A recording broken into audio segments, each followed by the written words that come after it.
చాలా చోట్ల క్రిస్టియన్స్ ని చంపేస్తున్నారు కదా.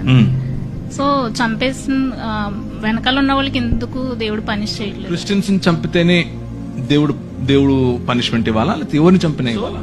క్వశ్చన్ ఏంటి అని అంటే క్రైస్తవుల, బౌద్ధుల, ముస్లింల, హిందువుల కాదు, ఒక మనిషిని అన్యాయంగా చంపడం. అన్యాయం జరిగిన చోట దేవుడు ఎందుకు ఏం చేయట్లేదు కదా, అంతేనా?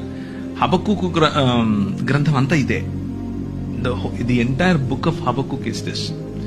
ఏంటి, నువ్వు చూడవా, అసలు ఉన్నావా? నువ్వు ఉంటే కళ్ళు మూసుకున్నా. పాట కూడా పాడారు ఒక ఆయన పాత రోజుల్లో. ఉన్నావా, అసలు ఉన్నావా, ఉంటే కళ్ళు మూసుకున్నావా. దిస్ ఘంటసాల గారు పాట. భక్త తుకారం చూసారా?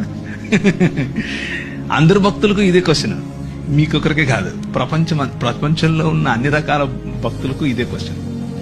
అయితే భక్తులు ఏం ఎక్స్పెక్ట్ చేస్తారంటే జరగంగానే ఆయన కత్తెత్తుకొని వచ్చేసి వేసేయాలనుకుంటారు. But God doesn't work like that. ఆయన అలా పనిచేయడు. ఆయన ఏమంటాడు అని అంటే, నా ప్లాన్ ఒకటి ఉంది, నేను చేస్తున్నా. అప్పుడు హబక్కుకు కోపం వచ్చి దాన్ని ఏమంటారు, అలిగితాడు. అలిగి పై గోపురం ఎక్కి మఠం వేసుకొని కూర్చుంటాడు. నువ్వు చెప్పు నాకు ఇప్పుడు ఆన్సర్ అని. దానికి ప్రభు ఏం చెప్తున్నాడు అని అంటే, నువ్వు చూస్తుండు, నేను చేస్తున్నా, నేను ఒక నూతన కార్యం చేస్తున్నా, అది వస్తుంది, అది జరుగుతుంది, you just need to see it.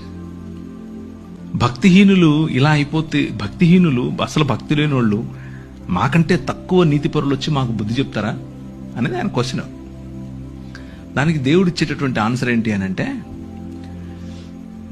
నువ్వు చాలా భక్తిపరుడు అని నువ్వు అనుకుంటున్నావు, ఇశ్రాయేలు, యూదా. కానీ తూరు 2-3 సార్లు 4 సార్లు చేసిన తప్పు ఏదైతే ఉందో అది నీలో కూడా జరిగితే నిన్ను కూడా అలాగే పంపిస్తా. దమిష్కు 3 సార్లు 4 సార్లు చేసిన తప్పు ఏదైతే ఉందో అది నీలో ఉంటే నిన్ను కూడా అదే చేస్తా. హోషేయ గ్రంథం అంతా ఇదే. సో చిరుత పులుల వల్ల ఎగిరేటటువంటి గుర్రాలు కలిగినటువంటి కల్దీయులను లేపి మీ మధ్యకు తీసుకొస్తా. ఆ కల్దీయులు మిమ్మల్ని చెరపట్టుకొని పోతారు.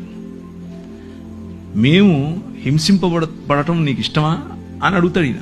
ఏంటిది ఇలా చేస్తావా అంటే, అందుకే విను జాగ్రత్తగా, నేను ఒక కొత్త పని చేస్తున్నా, నూతనమైనటువంటి పని. సంవత్సరాలు గడుచుతూ ఉండగా నీ పని నువ్వు చేయి, నన్ను క్షమించు, నాకు ఇప్పుడు అర్థమైంది. నువ్వు చేస్తున్నావు పని, యూఆర్ వర్కింగ్ బిహైండ్ ఇట్, కాకపోతే నేను అనుకుంటున్న పద్ధతిలో చేయట్లేదు. నాకు ఇక్కడే ఇలాగే పైనుంచి ఉరుములు పడాలి, కింద భూమి పగిలిపోవాలి అని నేను ఎక్స్పెక్ట్ చేస్తున్నాను. అలా కాదు.